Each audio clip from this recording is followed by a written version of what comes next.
Hi, I'm Robert, and this is Ruger. Ruger got some fan mail the other day about preparing for winter. Here in the Pacific Northwest, winter starts early and so does the preparations. So here's our top 4 winter readiness tips. A big part of winter is making sure that we have enough hay. Nutritional guidelines say that a horse or mule should receive about 2% of his body weight per day. That foots out to about 20 pounds of hay per day for the average 1,000-pound horse, which equals 600 pounds of hay per month, or 2,000 pounds to the quarter, or 4 tons to the year. How's that for math? I like to feed extra hay when it's really cold, so I like to have extra on hand. We also have all of our hay analyzed for nutrient content, so I can make informed decisions about any grain or supplements we might need.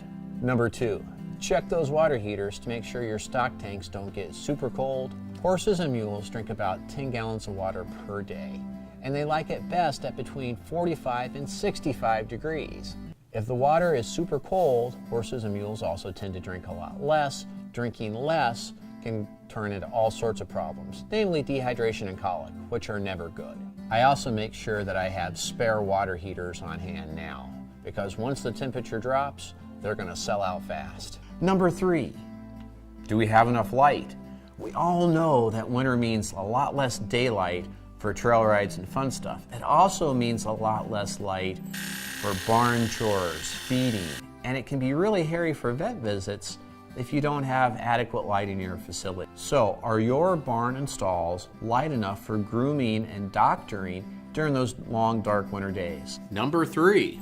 One of the most common questions that we get during the winter is whether we should blanket or not. I figure Equus equus has survived for millennia without our intervention. So if an animal is healthy, in good weight, I kind of figure they're going to be fine. Even though we try not to blanket, we still keep blankets on hand in case we should need them. Horses and mules that have been clipped, have trouble keeping weight, aren't in good health, they may need a blanket. Check with your vet to make sure. Getting ready for winter can seem quite daunting, but taking care of things now rather than waiting until it's 0 degrees makes it a lot easier and helps us weather the transition from fall to winter to spring without a hitch. Thanks for your note and your question. As always, if you have questions about trail riding and camping with horses and mules, let us know. You can find us at trailmeister.com, Facebook, Instagram, Twitter, and YouTube.